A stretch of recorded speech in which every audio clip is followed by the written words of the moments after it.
À l'exercice 7.6 du cahier fonction d'une variable, il est question de biorhythme. Alors nous allons un petit peu illustrer le propos avec un calculateur de biorhythme en ligne. Donc, première chose, je dois dire que je ne cautionne absolument pas les biorhythmes. Pour moi, c'est une escroquerie aussi grande que l'astrologie, mais ça donne un problème de maths sympathique. Alors, pour vous expliquer ce que c'est, on va imaginer quelqu'un qui est né le 1er janvier 1900. Voilà.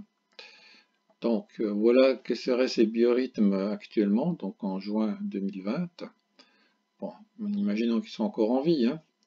Mais enfin, s'il était encore en vie, voilà à quoi ça correspondrait. Donc aujourd'hui on est le 10. Donc le 10 juin, ben, on voit que son potentiel physique n'est pas terrible. Par contre, les deux autres, le potentiel intellectuel en rouge et émotionnel en bleu, est un peu au-dessus de la moyenne. Donc là, vous avez la moyenne ici qui est à 0. Et vous voyez qu'on va en fait de plus 100% à moins 100%. Alors je vous rassure, hein, moins 100%, ça ne veut pas dire qu'on est mort. Ça veut dire simplement qu'on n'est pas au mieux physiquement, mais voilà. On sera un petit peu plus tard, on sera bien mieux. Donc, par exemple ici le 25 juin, on sera au top physiquement. Bon, si on regarde ce qui s'est passé au tout début, donc en janvier 1900. Alors je reviens ici en janvier 1900. Voilà le moment de la naissance, ben, vous voyez qu'à ce moment-là, ben, les trois biorhythmes commencent. Donc vous avez le vert ici, le biorhythme qui donne le potentiel physique, qui a une période de... Alors si on regarde, on arrive ici le 24, donc comme on est parti le premier, ça a bien une période de 23 jours. Le bleu, l'émotionnel, a une période de 29 jours. Quant au rouge, ben, il a 28 jours, pardon, et le rouge, il a 33 jours. Voilà. Donc, ben, vous pouvez, si ça vous amuse, regarder d'après votre date de naissance à vous, ben, quel est votre biorhythme actuel. Bon, la question C est intéressante, c'est au bout de combien de jours on va retrouver exactement cette situation-là, c'est-à-dire les trois biorhythmes sont à 0 et dans cette situation-là, c'est-à-dire qu'ils vont les trois augmenter.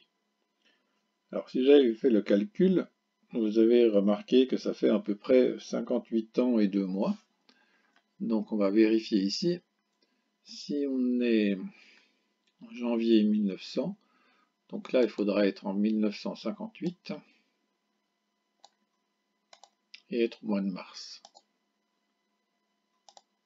Et voilà, on va remarquer ici le 10 mars 1958. Quelqu'un qui est né le 1er janvier 1900 a de nouveau remis à 0 si on veut les trois biorhythmes, les trois courbes.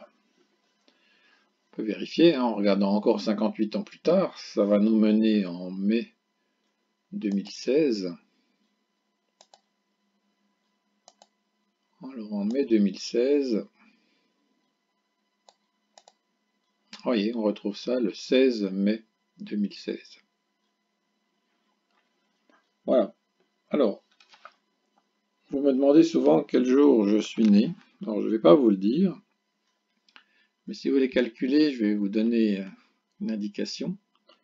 Moi, cette situation-là va arriver pour moi le 26 mars 2025. Donc du coup, avec cette indication, vous pouvez retrouver ma date de naissance. Voilà.